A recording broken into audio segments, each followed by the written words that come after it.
je suis sûr et certain que vous êtes déjà bénis. Amen. Amen. Et la gloire du Seigneur dans votre vie se manifestera davantage. Ainsi que toute la gloire revienne à notre Seigneur, qui a permis que nous soyons tous vivants. Et si vous voulez bien, veuillez vous lever pour la lecture de la parole. Ça va être court. Hébreux 4, 14 à 16. Je lis au nom du Seigneur. Ainsi, puisque nous avons un grand souverain sacrificateur qui a traversé les cieux, Jésus, le Fils de Dieu, demeurons fermes dans la foi que nous professons. Si je crie technique, venez me faire ici. Amen. Car nous n'avons pas un souverain sacrificateur qui ne puisse compatir à nos faiblesses. Veuillez marquer cela. Car nous n'avons pas un souverain sacrificateur qui ne puisse compatir à nos faiblesses.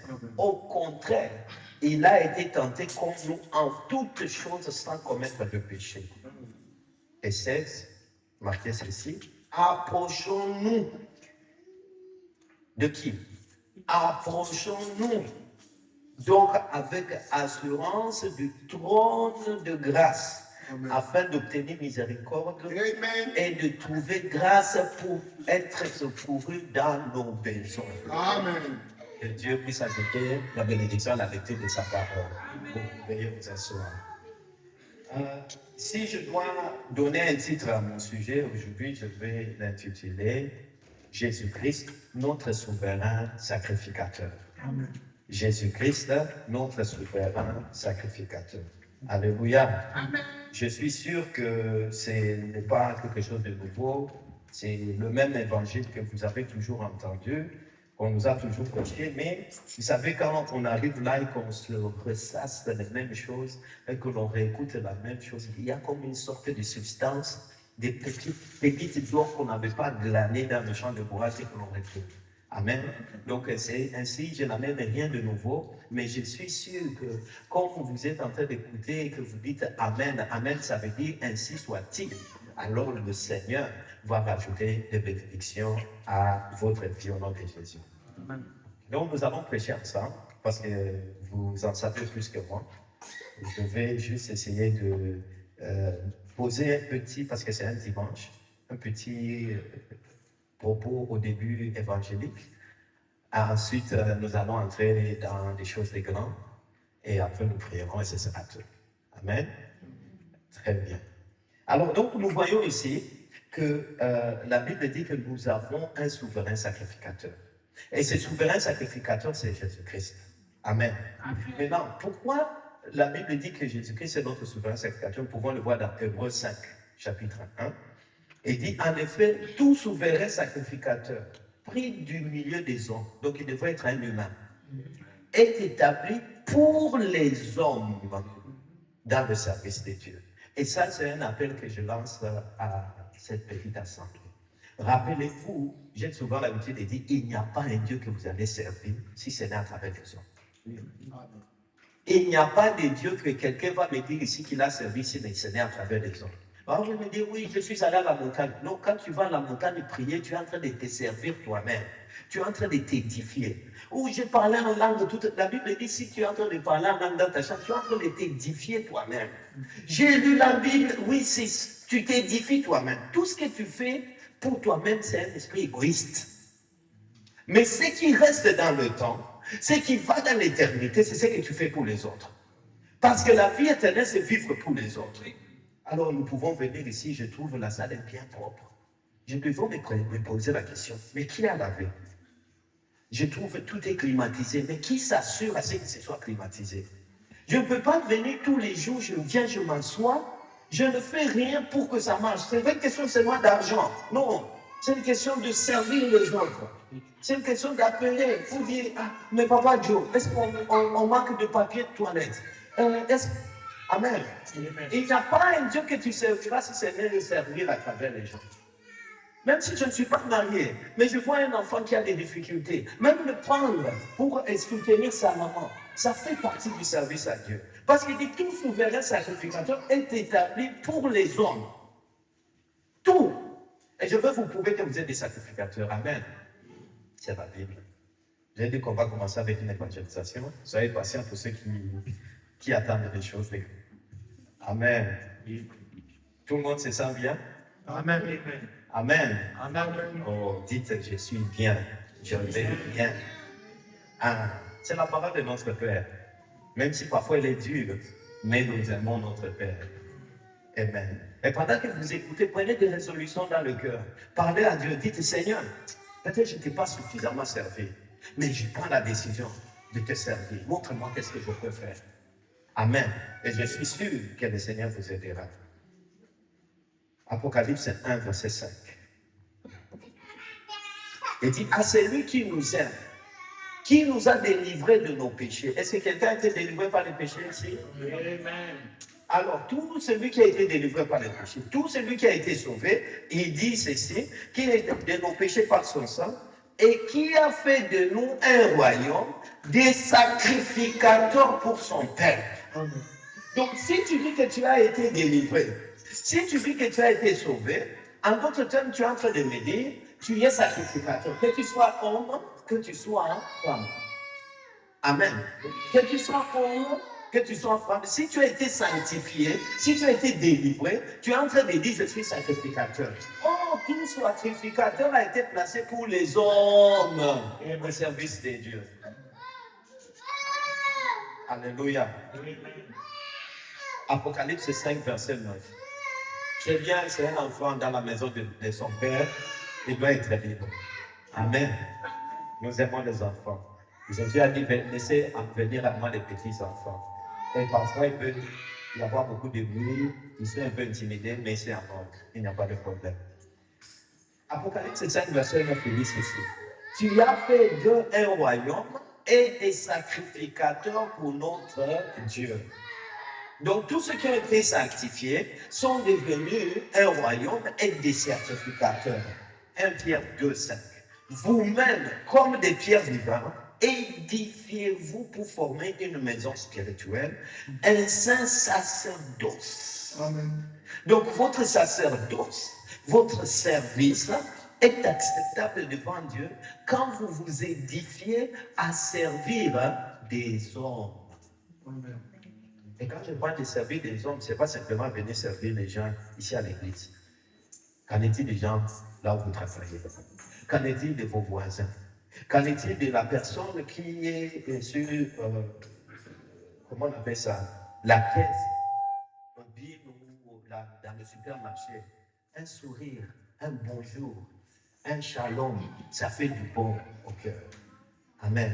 Nous devrions être connus partout comme des gens aimables, des gens sympas. Comme le frère que j'ai invité n'est pas encore ici, je peux donner son témoignage. Je suis allé quelque part pour me faire coiffer.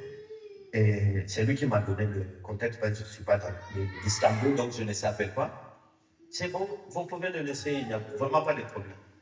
Alors quand je suis arrivé là-bas, il m'a dit non, tu ne vas pas payer, tout a déjà été réglé. La personne qui vous a envoyé a dit qu'il va régler.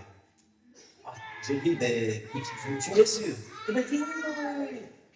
KBG, c'est un garçon sérieux. C'est un monsieur sérieux. Il a répété tellement plusieurs fois que j'étais content. J'ai appelé le monsieur, je lui ai dit, ah, ça c'est un bon témoignage. C'est comme ça qu'on devrait être connu, comme des gens sérieux.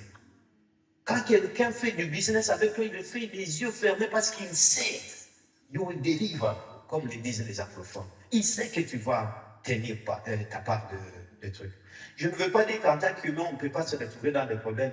Je suis avec Benjamin, je lui dis, Benjamin, est-ce que je ne peux pas avoir 10 000 TT? Et puis, je te rendre ça le lendemain. Et le lendemain, il y a un problème, je ne peux pas rendre. C'est à moi d'appeler frère Benjamin. Et de lui dire, mon frère, je suis vraiment désolé, j'ai tout fait, mais voici ce qui s'est passé. Je ne peux pas donner cet argent. Soyons responsables. Soyons sérieux.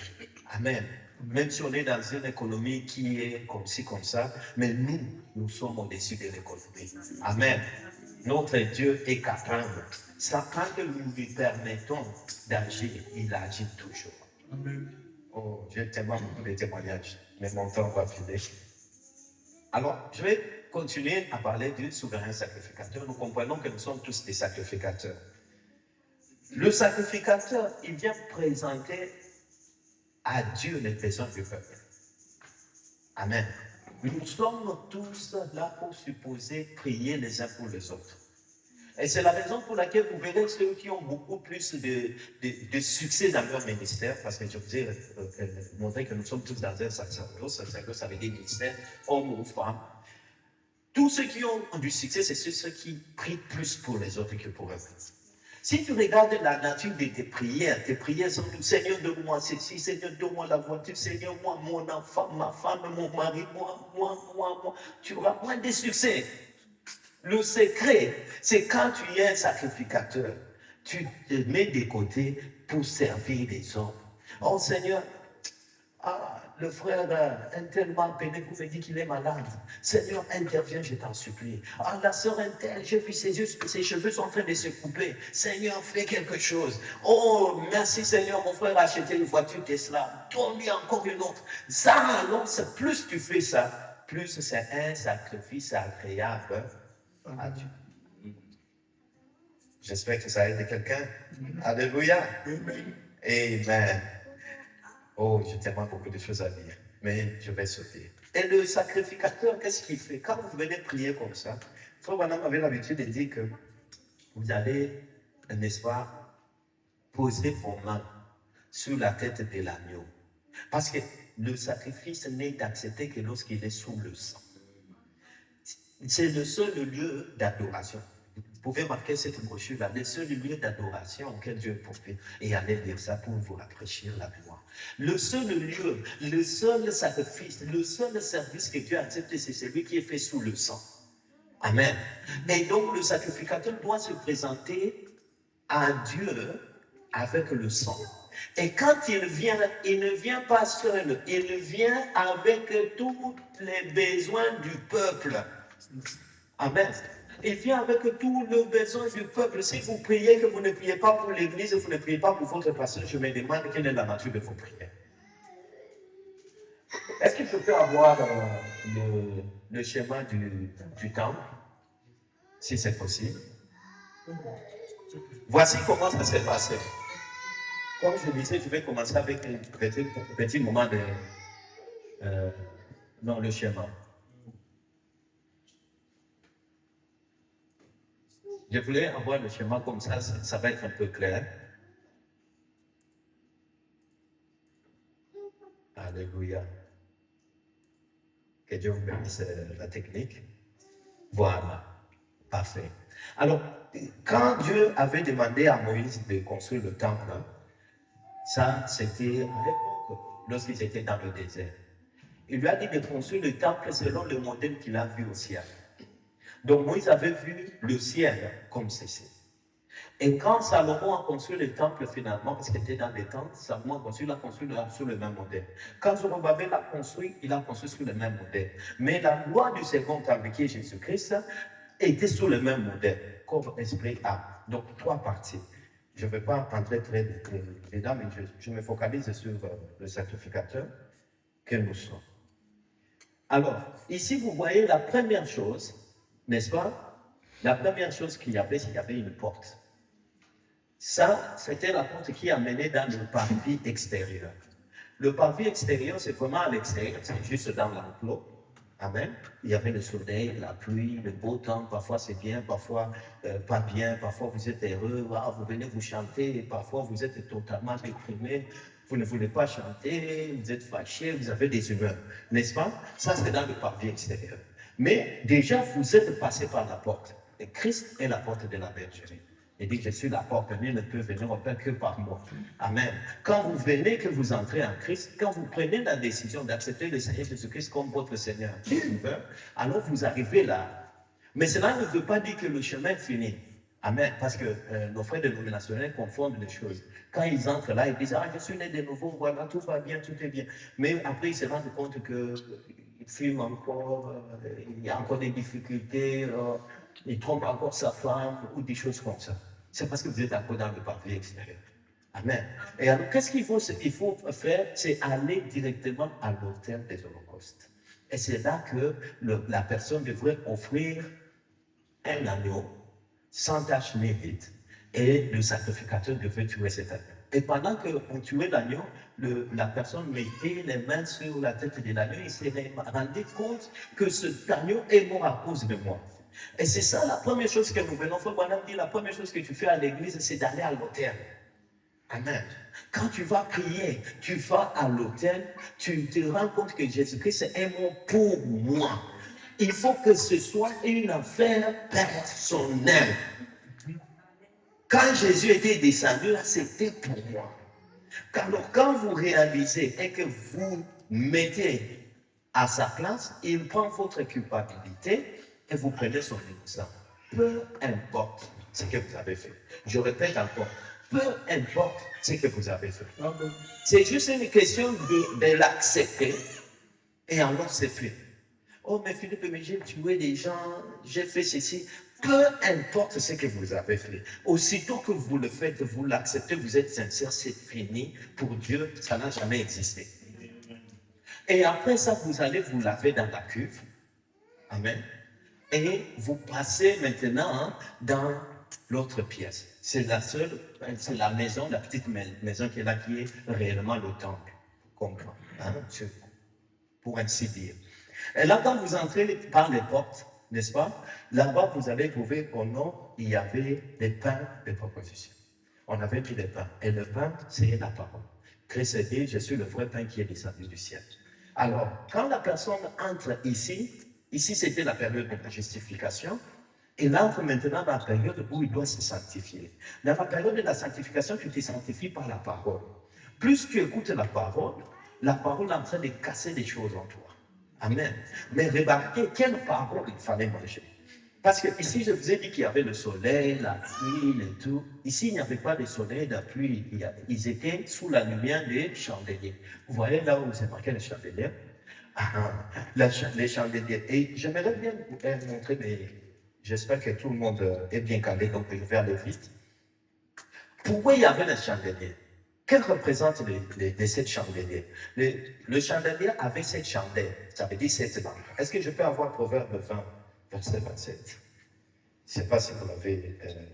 Si quelqu'un là qui puisse m'aider à me dire rapidement, je ne veux pas marquer. Proverbe 20, verset 27.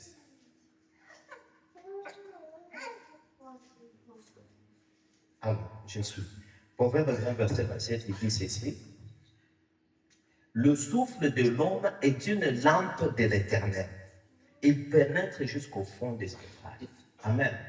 L'homme est une lampe de l'Éternel. En d'autres termes, les 7 chandeliers que vous voyez là-bas représentaient 7 hommes. 7 hommes. C'était symbolique dans l'Ancien Testament. Donc, les 7 lampes, c'était des hommes. Et si vous allez dans Jean chapitre 5, verset 35, il dit, Jean-Baptiste était la lumière qui brille. Amen. Amen. Et Jean-Baptiste était un prophète. Ce qui veut dire que les 7 lampes, c'était 7 prophètes. Amen. C'est-à-dire un prophète, ça veut dire des messagers qui apportent la parole. Amen. Et si vous allez encore dans Apocalypse 5, j'ai beaucoup de versets, mais à cause de mon temps, je vais sauter, vous allez remarquer que celui qui entre dans la période de la sanctification, il doit manger la parole à la lumière du messager de son âge. Amen. Amen. Amen. Tu dois manger la parole à la lumière du messager de ton âge. Je veux bien, il y a beaucoup de prédicateurs, de grands orateurs et tout ça. Mais tant qu'ils ne disent pas ce qu'ils disent les Bibles, laissez de côté. Amen. Alléluia. Parce que vous connaissez qui était le souverain sacrificateur du temps de Moïse? C'était son frère, Aaron. Amen. Aaron, c'est Dieu lui-même qui avait choisi Aaron. C'est même pas Moïse. Son bâton était mis là-bas, Dieu l'a choisi. Un véritable prédicateur.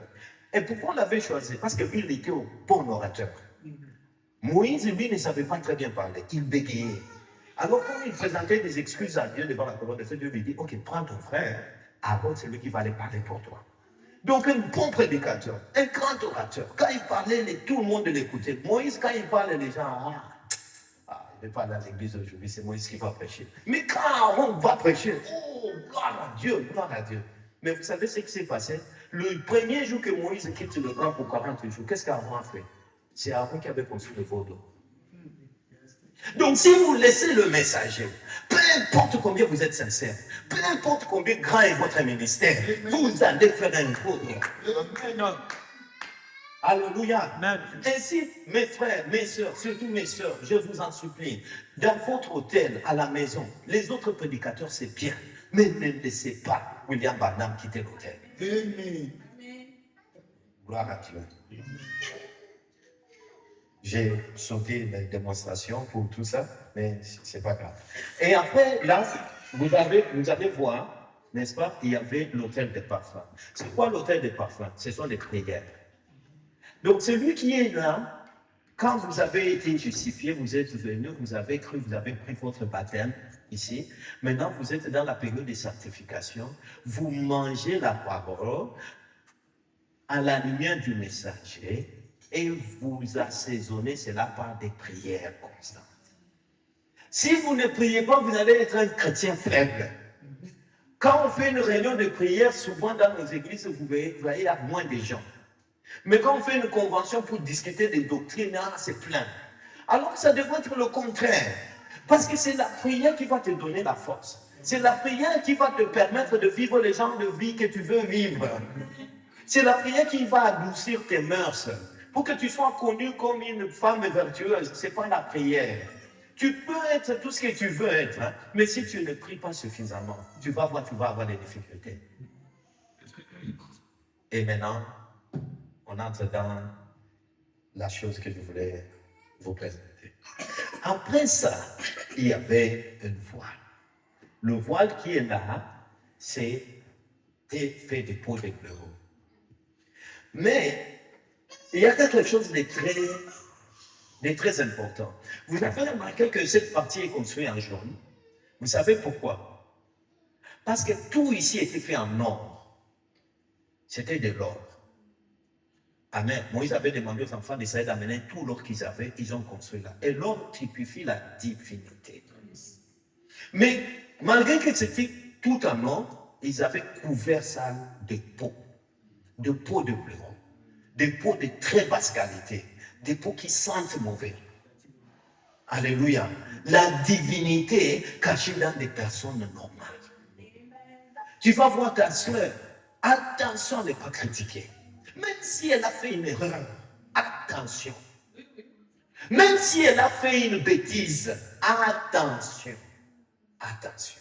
La divinité dans des personnes normales. Elle a un problème, un tempérament colérique qui est bas. Amen. Il est comme ceci. Attention. Fais attention à ta femme. Fais attention à ton mari. Fais attention. Pourquoi? Parce que c'est la divinité cachée dans les vases de terre. Et Dieu les veut comme ça. Je ne sais pas pourquoi Dieu ne l'a pas encore changé, pourquoi Dieu ne l'a pas encore rendu comme Jésus. Et il a encore des faiblesses. Ce n'est pas ton problème. Tout, frère Branham dit, tant qu'il est de ton église, je crois qu'il a le Saint-Esprit. Alléluia. Et maintenant, tout ce qui était en or. Et ici, vous savez, dehors, tous les Lévites pouvaient servir ici. Tout celui qui était Lévite pouvait arriver ici, faire le service. Mais sauf, tuer l'agneau, c'était que pour les sacrificateurs. Et vous connaissez les sacrificateurs? C'était simplement des enfants de la lignée de Aaron. C'était eux les sacrificateurs. C'était seulement les sacrificateurs qui entraient ici. Amen. Donc, on parle de tous les Lévites aux seuls sacrificateurs. Et maintenant, même parmi les sacrificateurs, le pain qu'il y avait ici, les sacrificateurs changeaient ça une fois chaque sabbat, donc chaque samedi. Une fois par semaine, on changeait ça. Tous les 7 jours, on changeait ça. Mais ici à l'intérieur, oh, gloire à Dieu. Là-bas à l'intérieur, dans le lieu saint des saints, il y avait la manne qui était éternelle. Amen. Et là, on ne changeait pas cette manne. Il n'y avait qu'un seul sacrificateur, qui est le souverain sacrificateur, qui a été choisi par Dieu lui-même, qui entrait là-bas une fois par an. Une fois par an. Et vous savez, ce n'est pas tout le monde qui ira au ciel. Amen. Amen. Même si nous sommes tous chrétiens. Mais il y a que très peu qui iront au ciel. Frère Branham dit c'est 1 sur 1 million. Alléluia. Amen. Et vous êtes heureux, chère épouse, parce qu'il s'agit de vous.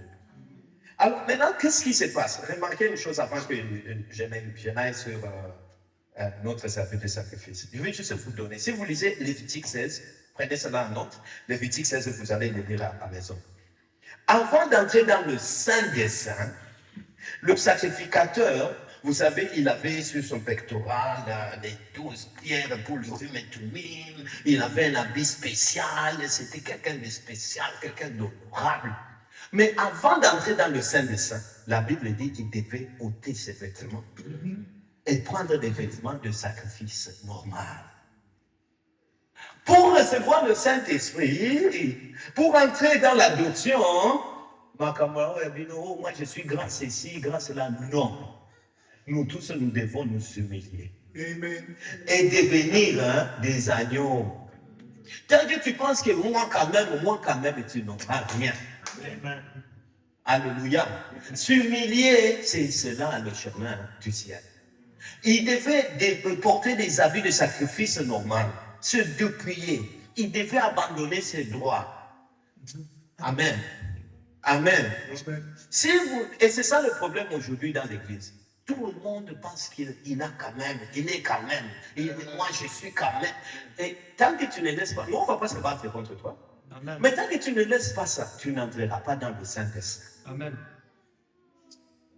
Alléluia. Amen. Vous avez le droit de vous habiller comme vous voulez. Vous avez le droit de couper vos cheveux comme vous voulez. Vous avez le droit de boire l'alcool si vous voulez. Vous avez le frère madame dit, vous avez même le droit d'être pécheur si vous voulez. Nous, tout ce que nous allons faire, c'est prêcher. Vous exhorter, ma soeur, mon frère. Amen. Amen. Amen. Et la deuxième chose que le sacrificateur faisait, le souverain sacrificateur faisait après avoir changé d'habit, il devait prendre le sang qu'on avait sacrifié pour tout le peuple.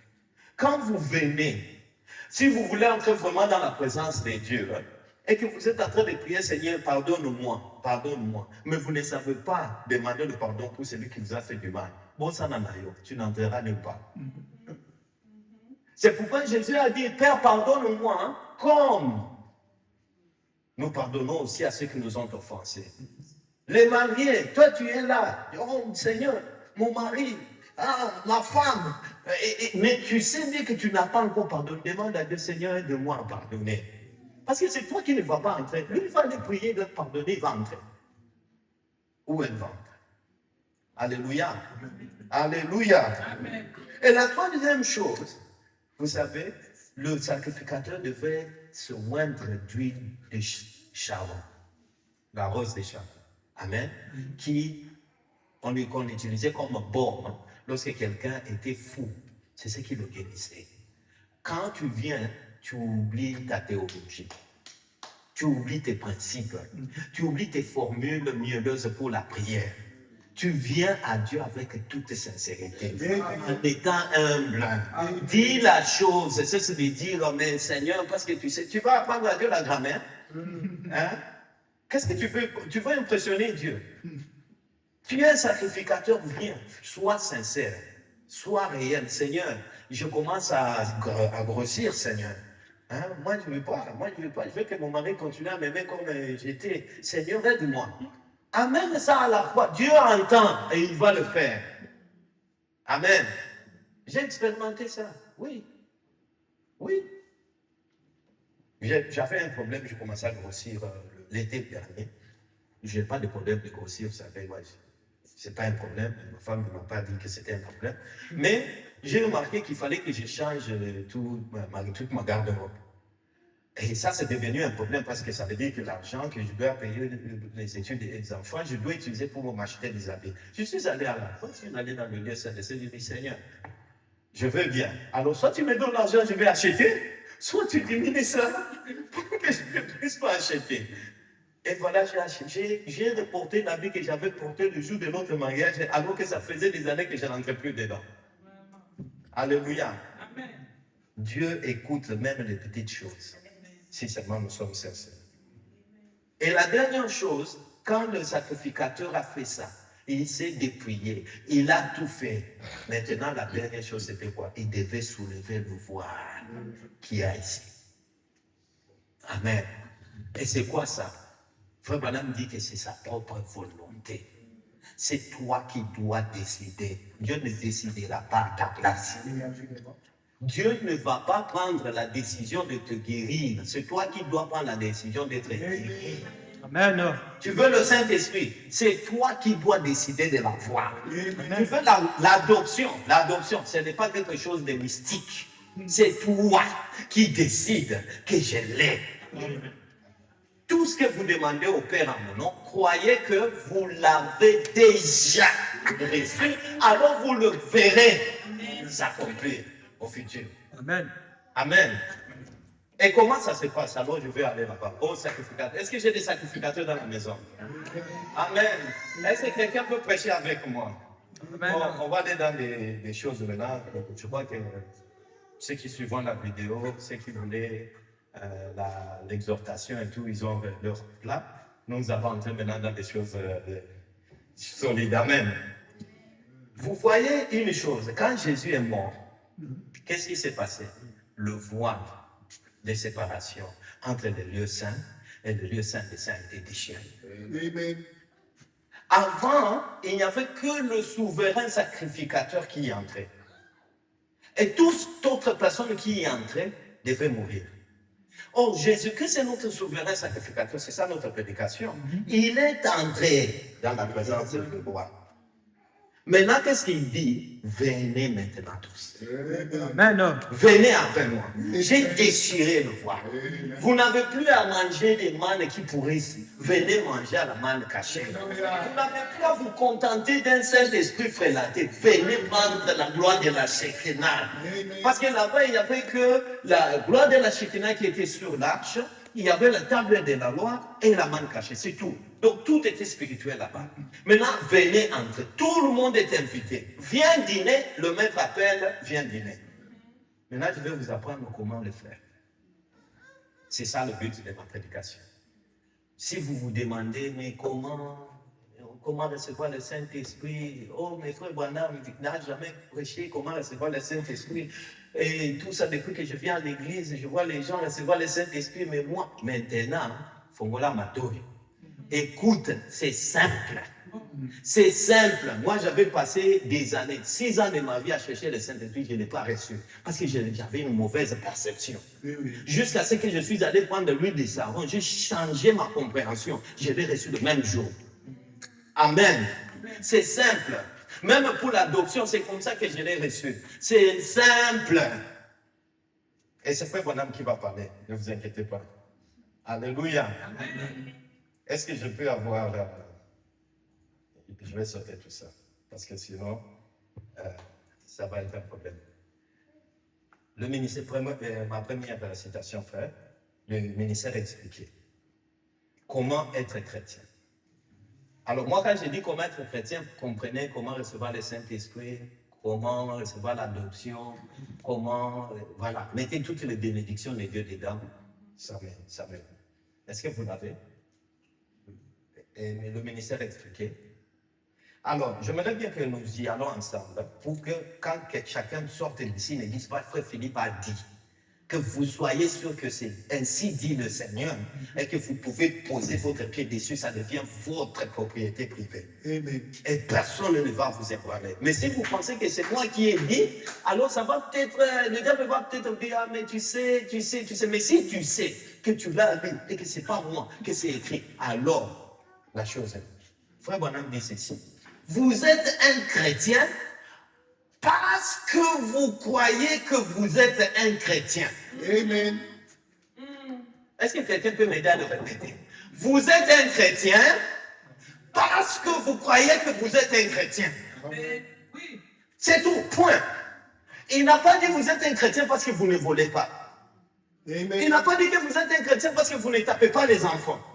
Il n'a pas dit que vous êtes un chrétien parce que vous n'avez pas des excès de colère. Non, vous êtes un chrétien parce que vous croyez que vous êtes un chrétien, point. Amen. Alors maintenant, écoutez. Et la question est réglée Parce que Jésus est le grand prêtre. Amen. Amen. Maintenant, remarquez que la Bible dit qu'il est le grand prêtre de notre confession. Alléluia. Confesser, ça veut dire professer. Amen. Ou encore dire la même chose que. Amen. Moi, je vais poser la question. Est-ce que vous avez vu dans la Bible, on dit que vous êtes chrétien? Si vous ne l'avez pas vu, c'est autre chose. Mais moi, je peux lire dans Jean 3, 16, il dit, Dieu a tant aimé le monde qu'il a donné son Fils unique, afin que, Jean-Philippe, non, afin que Esther, non. Parce que si on avait dit Jean-Philippe, même si je m'appelle Jean-Philippe, frère Branham dit, même si on avait dit Branham, j'aurais pensé qu'il y avait un Branham qui vivait à cette époque-là, et c'est de lui qu'il s'agissait. Même si j'avais vu mon nom, ma date de naissance et tout, j'aurais pensé que, oh, ce monde est bizarre, il y a quelqu'un qui était exactement de même nature que moi, blablabla, qu'il s'agissait. Mais ici, on a dit quiconque. Quiconque. Est-ce qu'on a dit celui qui n'a pas menti? Celui qui n'a pas détourné l'argent? Est-ce qu'on a donné des... Oh, celui qui... Non. On a dit au frère. Ou on a dit celui qui n'a pas... Non. Quiconque croit. C'est pourquoi il a dit, si vous croyez, alors vous l'êtes. Quiconque croit. Et moi, parfois, quand le diable veut me tuer, je dis, ah, mais si Dieu voyait que vraiment j'étais si mauvais, il allait déjà me tuer, non? Si Dieu lui permet à ce que je vive, pourquoi je veux me retirer moi-même de la chose? Pourquoi moi-même je vais aller décider, ah Seigneur, efface mon nom? Pourquoi je veux faire ça? Alors qu'il a dit quiconque croit. Il y avait des gens qui ont fait pire que moi, et ils sont entrés. Ah, moi aussi je vais entrer dedans. Pourquoi? Pourquoi non? Alléluia. Et il dit ceci. Ce que vous confessez, c'est ce que vous êtes. Amen. La Bible dit, l'homme est tel que sont les pensées de son cœur. Alléluia. Aucun homme, alors écoutez cela, sacrificateur dans la maison, écoutez ceci. Aucun homme ne peut vivre plus loin ou plus haut que ce qu'il croit vivre. Amen. Amen. Si tu crois que, moi je suis chrétien, frère Philippe, mais, non, pas chrétien comme Branham. Pourquoi? Non, dis je suis chrétien plus que Branham. Pourquoi pas? Crois-le, alors tu vas le voir s'accomplir. Si tu crois que tu es... La Bible dit, qui va dire qu'il est fort? Le fort. Qu'est-ce qu'il a dit? Que le faible. Ça veut dire, Dieu sait que tu es faible. Qu'est-ce qu'il te dit de faire? Dis que je suis fort.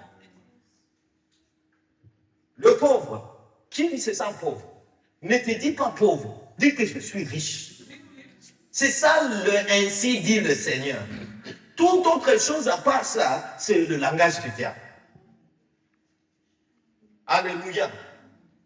Maintenant, voyons le problème avec les chrétiens d'aujourd'hui. Frère Branham disait souvent, il arrive des fois quand je suis en train de prier, plusieurs fois, je vois des véritables chrétiens remplis du Saint-Esprit, ou zélés pour l'œuvre de Dieu, venir et partir malade. Ça le troublait. Et voir une femme de mauvaise vie, un homme méchant, venir et recevoir la guérison. Vous comprenez? C'est Frère Branham qui l'a dit. Pourquoi? Parce que ça dépend de votre perception. Prenez l'huile de Sharon aujourd'hui. Changez votre perspective, changez votre mental, changez votre confession, changez votre vision de vous-même. Alléluia. Et je dis, c'est une décision. Dieu ne prendra pas cette décision à votre place. Ça ne sert à rien d'aller dire, Seigneur, aide-moi à chaque fois de cette décision. Non! Zoyango. C'est pour les vainqueurs. Frère Branham dit, Dieu ne peut pas prendre quelqu'un, le pousser d'un bout de tuyau, le faire sortir et puis le couronner vainqueur. Non, tu dois prendre une décision. Tu dois te battre. Amen. Tu dois te battre. Ne te laisse pas faire. Prenez un homme, c'est toujours dans la même citation. Prenez un homme qui parle tout le temps du fait de boire. Il parle de boisson, il pense à la boisson, ses amis ce sont des ivrognes.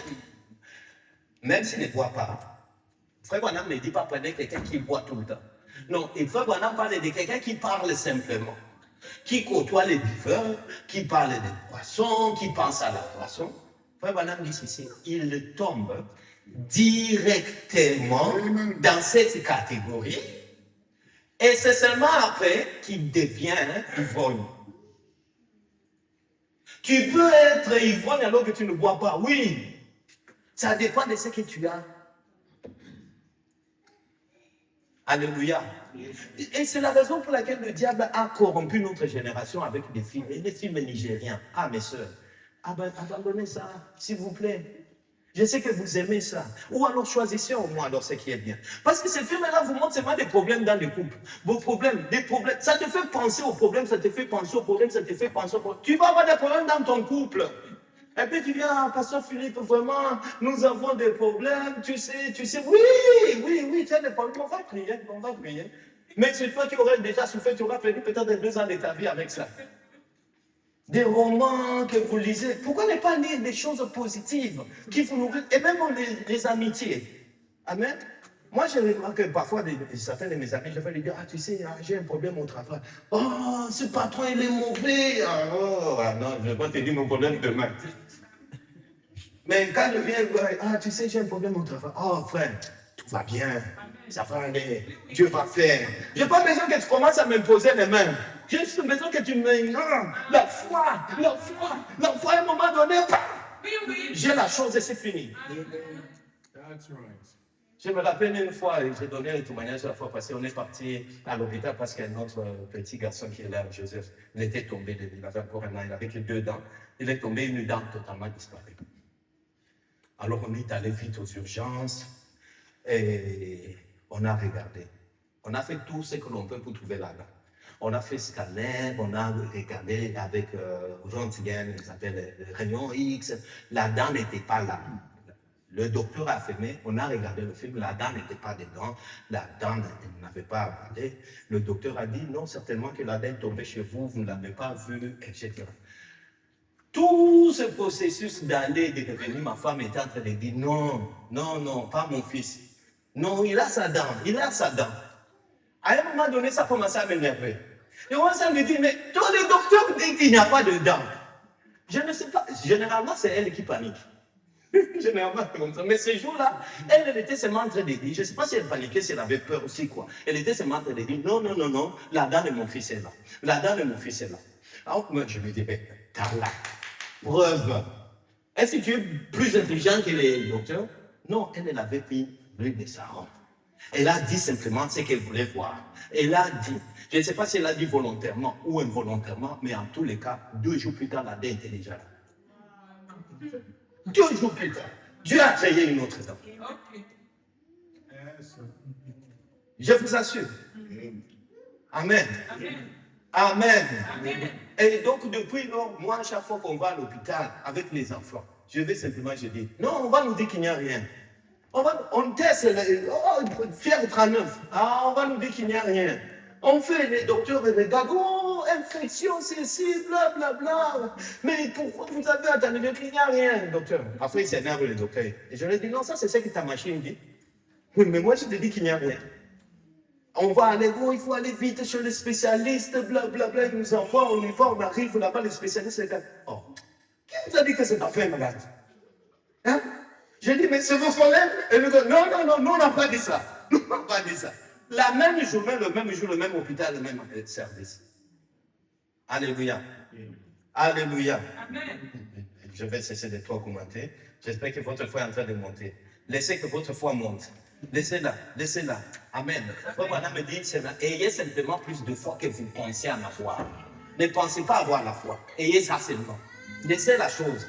Croyez simplement. Oh, Dieu va faire des choses aujourd'hui. Dieu va faire des choses aujourd'hui. Oh, que quelqu'un me dise cela. Dieu va faire des choses aujourd'hui. Alléluia. Dans Vie cachée, tout dépend de votre foi. Vie cachée, le 13 février 1950. Tout dépend où votre foi se tient. Et maintenant, votre salut est bon aussi longtemps que votre confession est bonne. Amen. Votre salut est bon aussi longtemps que votre confession est bonne. Et il continue. Mais quand votre confession chute, alors votre salut est parti. Parce que vous êtes sauvés par la foi. S'il n'y a pas de foi, il n'y a pas de salut. Le sang vous garde sauvés. Mais c'est la foi qui vous sauve. Maintenant, s'il n'y a pas de foi, peu importe le nombre d'huiles qu'on va mettre sur vous, le nombre d'impositions de mains, tout ce que nous allons faire, tant que la décision de prendre, de croire cela n'est pas dans votre cœur, ça ne sert à rien. Même si Jésus lui-même venait, frère Madame disait, même si Jésus était lui-même ici pour vous imposer les mains, tant que vous n'acceptez cela, vous ne croyez cela, et vous vous levez de là pour dire que c'est fait, il n'y aura rien. Jésus disait, ta foi t'a sauvé. Ta foi t'a sauvé. Ne disais pas, je t'ai sauvé. C'est pourquoi je vais te dire, si tu as passé une mauvaise semaine, si tu as passé un moment dur, dis aujourd'hui, c'est fini. C'est fini. Tu n'as pas tu as des problèmes avec les papiers. Dis, c'est fini, c'est réglé. C'est réglé. Oh, tu as des soucis avec ceci, tu ne sais pas où les enfants vont aller à l'école. C'est réglé. Oh, j'ai vu une soeur là-bas en Arabe. Oh, il n'avait pas d'argent. 2 jours avant l'accouchement, pas d'argent. Et ils étaient suivis dans un hôpital privé. 2 jours avant l'accouchement, quelqu'un vient pour payer une facture d'à peu près $20,000. Comme ça. Alléluia. Ne tombe pas Dieu ce matin. Ne pense pas à comment Dieu va faire.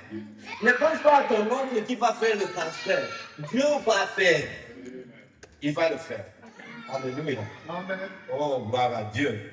Jéhovah Jireh, du 3 août 1960. Frère Branham dit ceci. Maintenant, je sais que c'est la vérité parce que je l'ai éprouvé.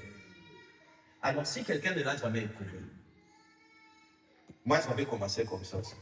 J'avais dit un jour, Seigneur, fais-moi ça. Parce que je ne sais pas comment ça va marcher. Comme ça, la prochaine fois, moi, je te promets aussi, je me rappellerai d'aujourd'hui et j'aurai la foi pour demain. Si tu n'as jamais expérimenté, dis seulement ça à Dieu. Sincèrement dans ton cœur, sois sincère. Ne cherche pas à triquer, il va savoir. Dis-le, Seigneur, j'ai une addiction à ceci, cigarette, téléphone ou quoi. Et j'ai essayé plusieurs fois de m'en débarrasser, je ne suis pas. Maintenant, l'homme de Dieu est en train de parler, il a lu le message. Je crois que c'est la vérité. Alors, je ne sais pas si j'ai la foi, mais je te promets de me rappeler d'aujourd'hui comme référence. Si tu fais ça aujourd'hui, moi demain, je te promets que je ne vais plus douter. Frère Branham me dit, vous savez comment Abraham a eu la foi? C'est après plusieurs expériences. Et il se rappelait des expériences passées, ce qui construisait sa foi. C'est comme ça, frère Branham, avant de prier pour les malades, vous voyez, il était en train de répéter ce que Dieu avait fait. Pour construire sa foi. La foi ne vient pas de nulle part, mes frères et sœurs. Ça s'est basé dans l'écriture. Mais il faut que Dieu, tu l'aies éprouvé au moins une fois. Et tu sais comment ça marche. Alléluia. Et tu laisses cela monter. Tu laisses cela monter dans ton cœur. Tu oublies ce que le diable dit. Et alors, paf, tu es dans le lieu saint des cieux. Et là, tout est possible. Alléluia. Alléluia. Maintenant, ici, il dit ceci. Mais si vous avez des péchés inconfessés dans votre cœur, bien sûr, c'est là que je réponds. Alors là, je sens tout le monde, oh, j'ai tellement de péchés. Même moi qui parle, j'ai des péchés. Mais alors, un jour, je m'étais étonné. Frère Branham était en train de parler. Après, il a dit à quelqu'un, mets-toi à côté. Et frère Branham dit ceci, fait un commentaire. Vous savez pourquoi je vous demande souvent de vous mettre à côté? Vous allez remarquer, parfois il commence à faire le discernement. Il fait le discernement, il laisse la personne et il commence à s'occuper. Toi, dame là-bas, oh, la colonne de feu au-dessus de ta tête. Toi, ma soeur là-bas, la colonne de feu au-dessus de ta tête. Et tu as un problème là. Ah, toi. Après, il me revient. Ok, maintenant je peux revenir auprès de toi. Vous savez ce qu'il attendait? Il attendait que la personne répare sa vie. Amen. Maintenant, ça prend 2 ou 3 minutes. Peut-être parfois moins. Toi, qu'est-ce que tu veux? Pourquoi tu veux penser d'abord, je dois aller jeûner, veiller, prier pour que Dieu me pardonne? C'est votre Père. Tu regrettes sincèrement ce que tu as fait? Eh bien, c'est fini. Ce n'est pas une question de, je vais vous le dire, ce n'est pas une question de combien tu cries. Ce n'est pas une question de combien tu défonces. Jésus dit, ne soyez pas comme des pharisiens qui pensent qu'à force de multiplier les paroles, ils seront exaucés. C'est pas parce que tu trouves des paroles mielleuses qui te font toi-même pitié, tu t'apitoies sur ton propre sort, tu commences à pleurer, que Dieu pardonne. Non, aussitôt que tu crois que Dieu t'a pardonné, alors tu es pardonné. Amen. Alléluia. Amen. Donc, confessez. Confessez seulement la chose. Même maintenant, comme vous êtes en train de m'écouter, confessez. Vous devez confesser votre péché. Ensuite, croyez au Seigneur Jésus-Christ, numéro 1. Acceptez-le comme votre guérisseur, Amen. bien votre sauveur, tout comme vous l'avez accepté comme votre sauveur. Alors ils disent, mais frère Branham, la guérison dure-t-elle juste aussi longtemps que dure votre foi? Quand vous en arrivez à un endroit où vous dites que vous n'êtes pas sauvé, souvenez-vous, vous avez rétrogradé à cet endroit-là même. Quand votre confession chute, alors votre foi aussi chute. Ne commencez pas à dire, moi je ne suis pas un chrétien comme Moïse. Moïse n'a rien à se comparer à vous. Vous êtes de loin plus que David. Vous êtes de loin plus que Moïse. Vous êtes le Saint-Esprit. À combien peut faire? Eux, ils n'avaient même pas le Saint-Esprit. Ah non, ils avaient le Saint-Esprit sur eux. Ce que vous pouvez faire, vous savez, vous pouvez quitter cet univers avec le Saint-Esprit que vous avez, aller quelque part dans l'univers, créer un monde, créer des humains qui vont vous adorer. Vous pouvez faire ça. Parce qu'il n'y a pas de partie faible dans vous. C'est ce que vous êtes. Mais Dieu garde ça sous contrôle. Amen. C'est pourquoi nous ne le faisons pas. Dieu garde ça sous contrôle. Alors, si Dieu s'est donné tant de peine, il a quitté le ciel. Il est venu mourir. C'est même parce que tu n'as pas encore acheté Tesla que tu te négliges. C'est même parce que tu n'as pas encore guéri, tu te négliges. C'est même parce que, oh, calmement. Hein? Je veux bien voir quelqu'un qui a l'assurance d'un fils de Dieu. Quelqu'un qui sait que son Rédempteur est vivant. Alléluia. Oh, gloire à Dieu. Alléluia. Amen. Chaque pécheur est sauvé ce soir aux yeux de Jéhovah Dieu. Ma commission, 5 mai 1950. Chaque pécheur est sauvé ce soir aux yeux de Jéhovah Dieu. Amen. Y a-t-il un pécheur ici? J'espère qu'il n'y en a pas. Non, vous n'êtes pas des pécheurs. Amen. Vous êtes sauvés. Amen. Vous êtes sauvés. Alléluia. Personne ne dira que vous n'êtes pas. Si quelqu'un vous dit ça, dis tu es mon ennemi. Oh, parce que je fais encore ceci et cela. Non, ce n'est pas mon identité. Je suis sauvé aux yeux de Dieu. Amen. Amen. Ne pensez plus jamais que vous ne l'êtes pas. Mais maintenant, écoutez ceci. Mais, il y a un mais. Cela ne vous fera aucun bien avant que vous ne l'acceptiez, Alléluia. que vous le croyiez Amen. et que vous le confessiez. Amen. Alors seulement il est le grand prêtre de votre confession pour le faire valoir correctement devant Dieu. Amen. Amen. Cela ne vous fera aucun bien que je le dise, peu importe le degré de conviction que je vais mettre là-dedans. Si vous l'acceptez, ce n'est pas une question d'émotion. Dieu criait. Non. Si vous l'acceptez, je suis sauvé. Moi, je vais au ciel. Ah, moi, je vais au ciel. Même s'il y aura une seule personne qui ira au ciel dans ce monde, les enfants, c'est moi qui irai au ciel. Amen. Amen. Amen. Amen. Oh, mais il y a tel pasteur, tel prophète qui fait ceci, qui prêche. Il y a un pasteur, un tel, le pasteur, un tel. Ah, moi, c'est pas mon problème. Moi, je vais entrer. Amen. Je vais entrer. Alléluia. Et Frère Branham me dit, et chaque bénédiction de la rédemption. À moi, c'est moi, ça règle la chose. Alléluia. Chaque bénédiction de la rédemption. Est-ce que vous avez le droit d'être marié? Si, c'est votre droit. Est-ce que vous avez le droit d'avoir une maison? Si, c'est votre droit. Est-ce que vous avez le droit de vivre en bonne santé? Si. Pourquoi les autres vivent en bonne santé quand ils ne vont pas vivre en bonne santé? Ah non. Ah non. Moi, je veux vivre en bonne santé. Vous savez, je parlais avec un bishop dénominationnel, il m'a fait voir quelque chose. Il m'a dit, tu sais la différence entre la bénédiction et le miracle? J'ai réfléchi, j'ai dit, moi je ne sais pas, apprends-moi. Elle a dit, le miracle, c'est comme quand tu es malade, Dieu te guérit. Ça, c'est un miracle. Mais la bénédiction, c'est le fait de ne même pas tomber malade pendant 10 ans, 20 ans. Ça, c'est une bénédiction. Vous voyez la différence? Et vous êtes déjà béni. Mais je suis d'aller à l'hôpital tous les jours. Oui, mais Philippe, tu sais, moi, je suis SS. Qui a dit ça? C'est le diable qui a dit ça.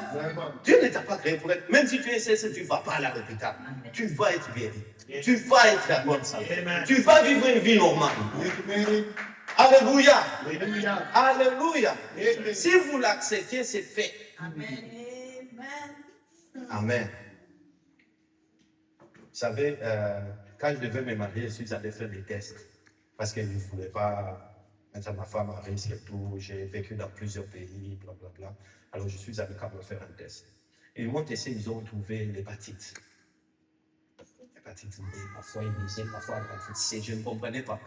Alors je leur disais, mais cette histoire-là, on la traite comment? Ils disent sur le plan sexuellement. J'ai dit, oh, moi je ne suis pas marié.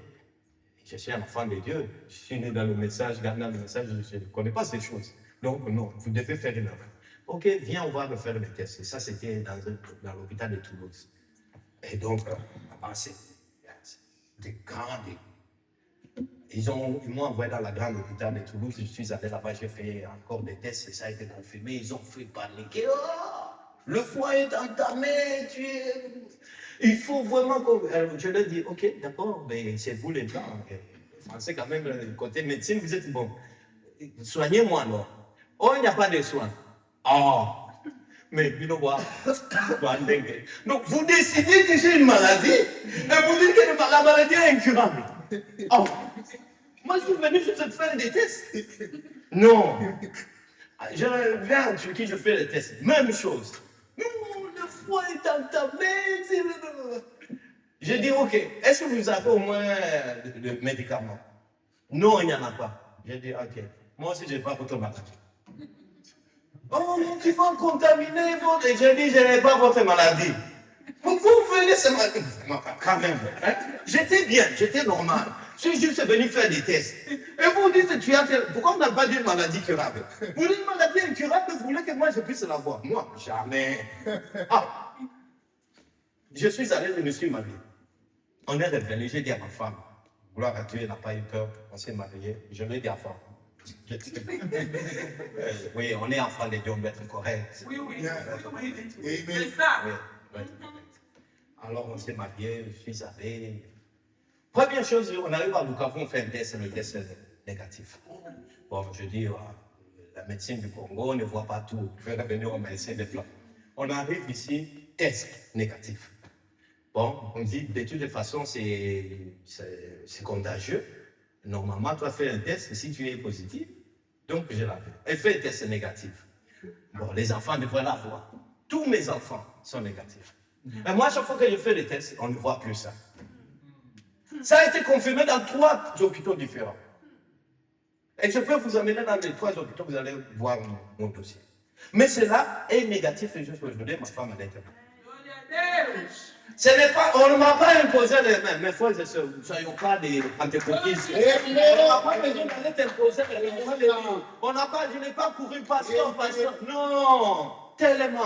Debout, tu es un chrétien. Tu es un chrétien. Alléluia. Soyons adultes. J'ai dit que ici c'est pour les adultes maintenant. Amen. Alléluia. Frère Branham dit ceci, la reine du ciel. Combien plus peut-il agir pour vous et moi?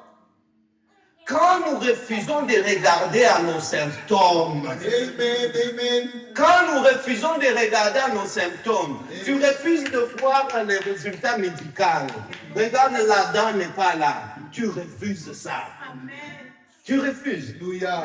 Oh, mais il va y avoir. Oh, vous savez combien de fois j'ai dû signer les documents pour que ma femme ne passe pas par césarienne? Oh, mais c'est un après ça, je vais signer ma main. Je signe, elle ne va pas mourir. Oh non, mais j'ai dit signe, je signe. Elle est là. Amen. Ne soyons pas intimidés. Le diable vient avec fracas, avec intimidation. Mais quand il s'élève comme un fleuve, l'Éternel élèvera toujours l'étendard. S'il veut te trouver suffisamment solide, tu te tiens sur sa parole. Ne te tiens pas sur tes espérances. Ah, peut-être que ça va aller. Bon, de toute façon, je sais que mon père va faire un virement. Non, tu tiens, Seigneur, tu as dit. Amen. Alléluia. Gloire à Dieu. Oh. Ne regarde pas les symptômes, regarde à Jésus. Quelqu'un est venu me dire, frère, voilà, je suis trop enfoncé. Oh, c'est parce que tu ne sais pas ce que j'ai fait. Tu ne sais pas ce que tu sais. Et c'est toi, frère, voilà, me dit qu'il commettait des milliers de péchés chaque année. Donc, si tu es assis là, tu me dis, tu as péché, tu n'as pas péché plus que Branham. Mais vous avez vu ce que Dieu a fait dans son ministère. Vous êtes des sacrificateurs aussi. Alléluia. Cela ne veut pas dire parce que tu n'as pas encore créé les écrivains que tu n'es pas. Non, chacun a son ministère. Toi, ton ministère, c'est préparer peut-être à manger et nous mangeons, nous sommes contents. Continue à préparer. Ce n'est pas les jours que le diable te met des histoires dans la tête et te convainc que tu es pécheur. Ah non, je ne vais pas venir à l'église. Ah, come on. Come on. On en est encore là. Tu es encore bébé spirituel, on doit t'appeler pour venir à l'église. Avant même que l'église s'ouvre, toi, tu devrais déjà être là. Alléluia. Tu es fils de Dieu. Amen. On le transforme en bouteille. Seigneur, faut que la grâce est là. Je vais être à l'église à l'heure. Si c'est ta volonté, oh, tu vas avoir une ambulance venir, boum, boum, et les datilènes sur la glace, tu es ici à l'heure. Mais est-ce que tu le veux?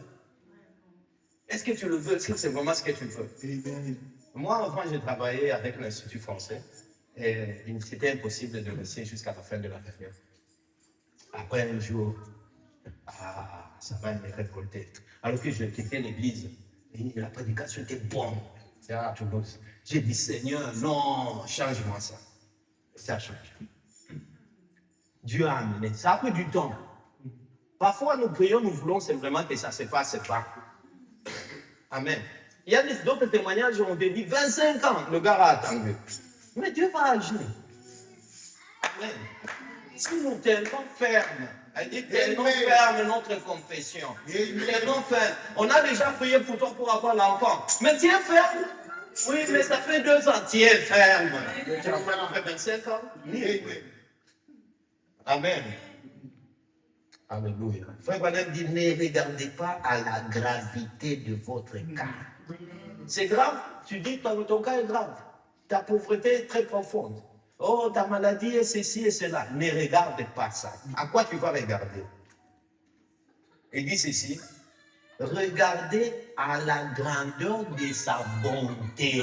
Et moi, j'ai ma petite définition de bonté. Ma petite définition, je pense qu'on dit que quelqu'un est bon.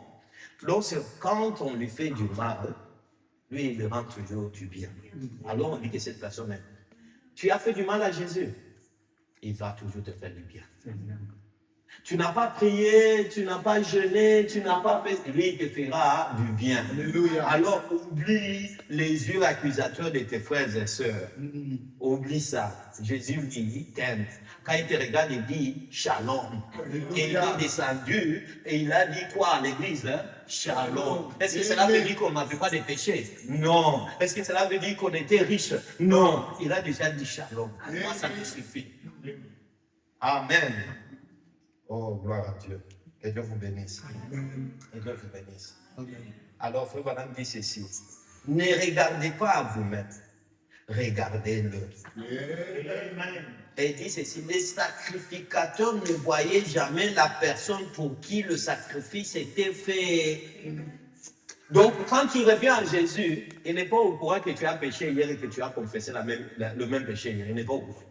Parce que le sacrificateur ne voyait pas ça. Il ne savait pas. Il y avait quelqu'un d'autre qui prenait un record de ça. Mais le sacrificateur, lui, ne voyait pas ça.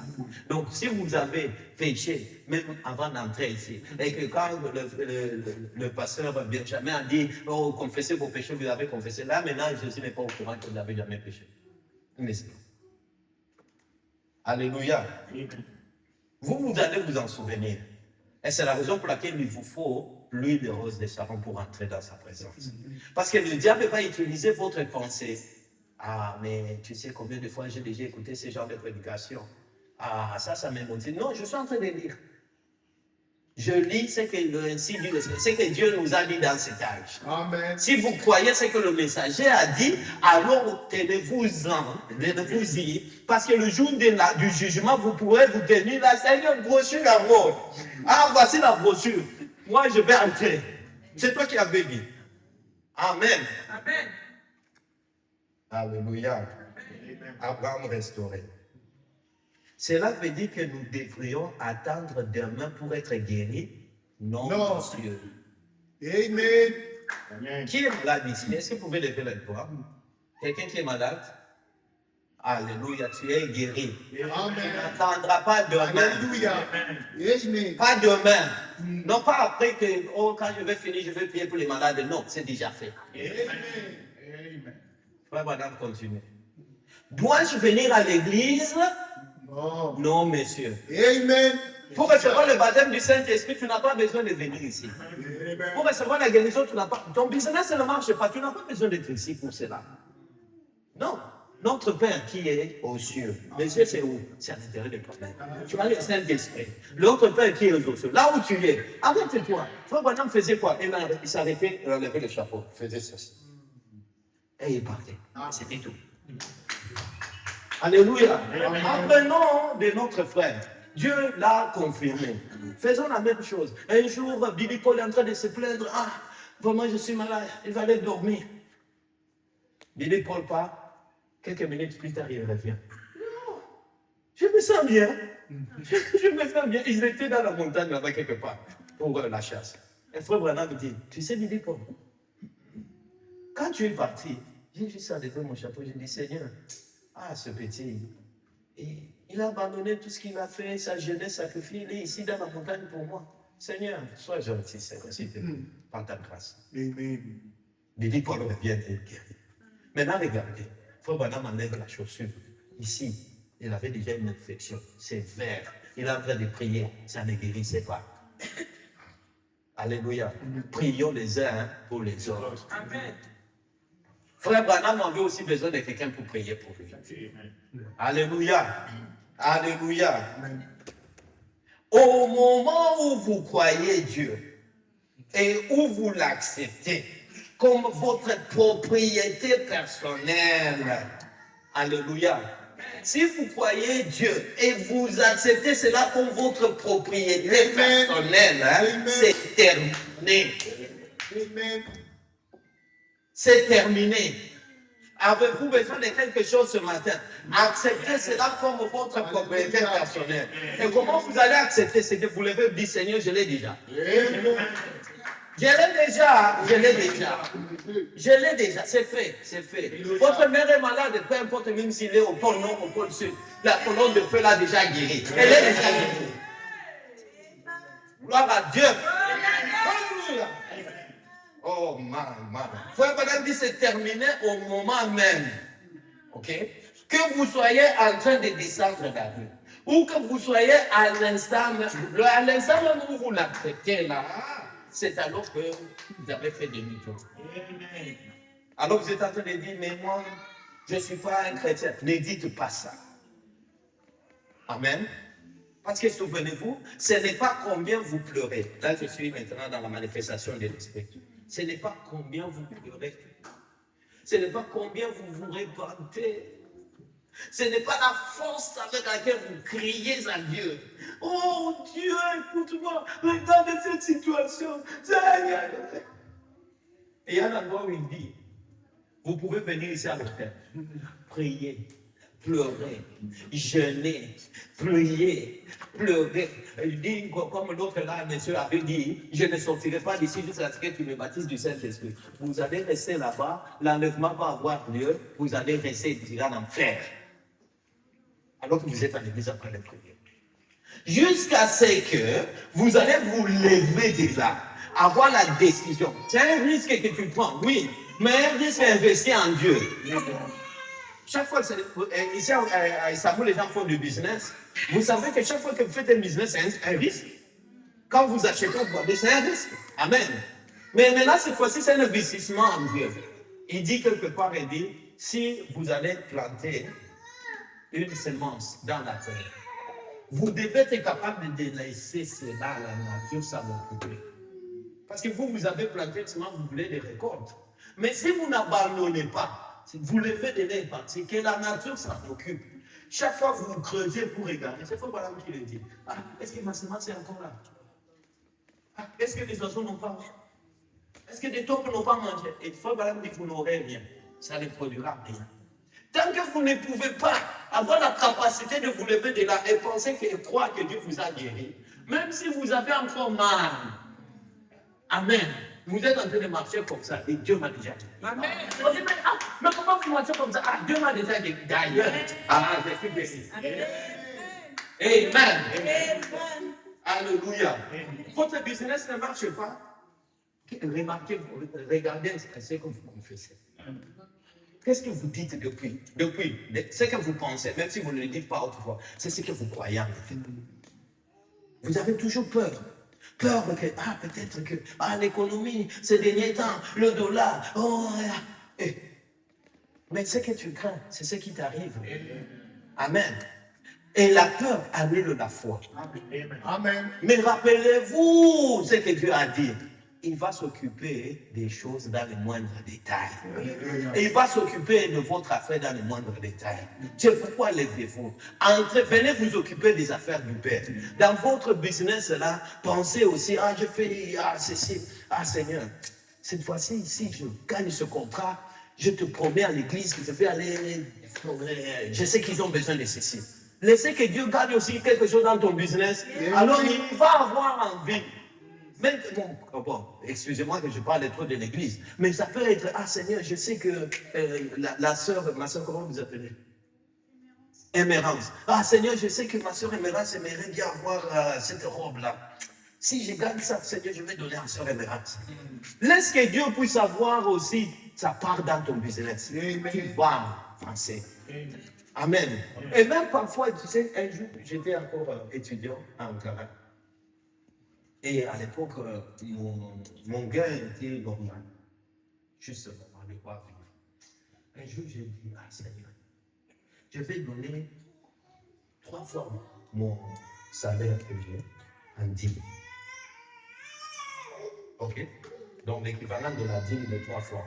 Comme ça, je vais voir si tu vas me donner comme ça, comme salaire. 2 ans plus tard, j'avais exactement le montant comme salaire. J'ai fait un investissement par la foi. Je donne des petites choses, mais ça, c'est des petites choses des bébés. J'appelle ça des biscuits. Amen. Moi, j'aimerais bien que nous allons dans les lieux saints-esprit, où quelqu'un est en contact avec Dieu, où le Saint-Esprit te remplit à bord, à déborder.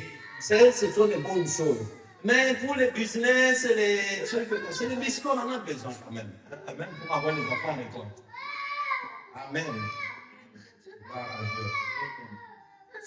C'est le décret de votre foi que vous pouvez avoir quand vous venez en ligne. C'est ce qui importe. Le décret de votre foi. Ce n'est pas les paroles que vous priez. Vous savez, parfois, on a tendance à prier. La brochure, c'est toujours la manifestation de l'esprit. 17 juillet 1950. Oui. Et parfois, on pense qu'à force de prier très longuement, alors Dieu va nous exaucer. Non, Frère Branham me dit, Jésus priait très court. Et nous pouvons voir. Et vous remarquez, tous les gens qui ont beaucoup de miracles, ils prient très court. J'ai vécu 2 ans sous le ministère de Frère Barouti. La plus grande critique qu'il avait dans son église, les gens disaient qu'il ne priait pas, il ne gênait pas. On trouvait qu'il était charnel. Et quand il vient prier, il a prié pour moi une fois, j'étais très malade. J'ai pris des kinis, je suis allé à l'hôpital, j'ai tout fait. Rien. Cette fois-là, j'ai dit non, cette fois-là, moi aussi je vais aller pour compris, je suis fatigué. Je venais de faire 3 semaines malade et rien ne marchait. Je me suis drainé jusqu'à chez lui. Heureusement, je connaissais le diacre qui était son secrétaire particulier. Donc, il m'a laissé entrer. Je suis allé là-bas, j'ai demandé à ce qu'il peut pour. Le monsieur, il avait juste des tongs, il était en t-shirt, en train de parler, de crier, de rigoler avec les gens, en train de faire des blagues. Et moi, je n'avais pas, j'ai l'habitude de garder de longs cheveux, j'ai coupé hier, mais j'avais des longs cheveux.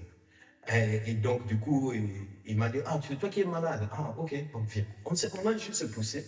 Quand il m'a touché, j'ai senti vraiment qu'il avait beaucoup de choses. J'ai dit, Seigneur, pardonne-moi, je vais aller couper les cheveux. Avant que je ne finisse de dire, il avait déjà fini sa prière. Moi, je me dis, c'est tout. Bon, ok. Il est rentré, il a commencé à faire des blagues sur son fils qui est passé au lieu. Ah, Carlos, depuis que je t'ai acheté des baskets des États-Unis, maintenant toutes les filles du quartier, c'est seulement pour toi. Des blagues comme ça. J'étais scandalisé. On commençait à continuer à faire des blagues, en train de rire et tout ça. Je suis rentré à la maison, j'ai vécu ma vie, tout ça. 2 jours plus tard, j'ai dit, hey, mais moi j'étais malade, non? J'avais oublié. J'avais oublié. Donc depuis ce moment, je n'ai plus jamais été malade. Je me suis rappelé 2 jours plus tard que j'étais malade. Alléluia. Ne prenons pas, Dieu n'est pas mécanique. Soyons libres. Soyons libres. Si tu es fâché, dis que tu es fâché. Si tu es fatigué, dis que tu es fatigué. Il n'y a pas de problème. Amen. On n'a pas dit que pour chanter, il faut s'élever et danser. Tu ne peux pas t'élever et danser. Sois seulement sincère. Sois sincère. Amen. Si tu as du temps pour venir t'occuper des affaires de l'église, viens. C'est une bénédiction. Même si tu as servi pendant 2 ans, tu n'as rien vu. Tu penses que tu es en train de perdre. Oh, tu investis beaucoup plus. Alléluia. Frère Branham dit, c'est là que je lâche la main afin que vous continuez à le témoigner. Ça fait 2 ans que tu as cela, que tu fais. Tu parles, tu dis, ah, Dieu m'a déjà donné une maison. Mais tu n'as toujours pas acheté cette maison. Tu n'as toujours pas construit. Frère, c'est jusqu'à ce que tu continues, parce qu'il est le souverain sacrificateur de notre confession. Alors, tenons ferme notre confession. Tenons ferme notre confession. Alléluia. Amen. Je ne sais pas si j'ai déjà dépassé mon temps. Oui? Ok. Je vais... Hein? Ça vous fait du bien? Amen. Alléluia. Amen. Je vais sauter quelques citations ici. Jésus-Christ est le même aujourd'hui pour toujours, du 3 juin 1955. Et après, commencez à vous préparer pour la prière. Maintenant, vous direz peut-être, eh bien, pourquoi il y a des prédicateurs? Si tout est question juste, bon, ok, j'ai cru et je peux rester chez moi aussi, je n'ai pas besoin donc d'aller à l'église pour ceci, etc. Amen. Frère Branham dit, c'est pour cela qu'il y a des prédicateurs. Dieu a envoyé des prédicateurs pour prêcher la parole. Amen. Quand vous l'entendez, amen. Dieu m'a envoyé pour venir vous prêcher ceci. C'est frère Branham qui le dit. Dieu m'a envoyé ici pour vous le dire, église à Istanbul. Dieu m'a envoyé ici pour vous dire ceci. Je ne sais pas pourquoi. On ne se connaît pas. Mais Dieu a envoyé pour que je dise ceci. Alors, frère Branham dit, quand vous l'entendez, sondez-la. Ne soyez pas là simplement pour dire, oh oui, c'est vrai, c'est vrai. Non, sondez, checkez. Est-ce que c'est conforme à la parole? Est-ce que c'est conforme à la Bible? Est-ce que c'est ce que j'ai promis? Est-ce que c'est vrai? Sondez-la. Il n'y a pas de cadeau à me faire. Regardez, est-ce que s'il a dit quelque chose de mal, mettez cela dans le fond de mon ignorance. Amen. Mais ce que vous pensez être vrai, si vous voyez que c'est juste, hein, alors dites ceci. Voyez si c'est la vérité et acceptez-la. Amen. Maintenant, le prédicateur ne vous sauve pas. Aucun prédicateur ne peut vous sauver. Moi, je ne suis pas venu ici pour vous sauver. Aucun homme ne vous sauve pas. Son message ne vous sauve pas non plus. Amen. Non, c'est parce que ce prédicateur est venu que je suis sauvé. Non, aucun prédicateur. Même si Jésus lui-même descendait ici, et vous dit, Seigneur Jésus, sauve-moi. Il dit, mais je ne peux pas vous sauver. Je l'ai déjà fait il y a 2000 ans. Mais Seigneur Jésus, guéris-moi. Et tu le vois en train de marcher. Ah, Seigneur, vraiment, je t'ai cherché. Guéris-moi. Il dit, oh, mais comment? Je ne peux pas te guérir. C'est déjà fait. J'ai dit, tout est accompli à la croix. Amen. Alléluia. Amen. C'est votre foi personnelle. Amen. Dans le Seigneur Jésus-Christ qui vous sauve. Et maintenant, écoutez, peu importe combien vous pourrez pleurer, la force avec laquelle vous pourriez hurler, combien vous croyez, il faut que vous croyiez de tout votre cœur que vous vous leviez et le confessiez.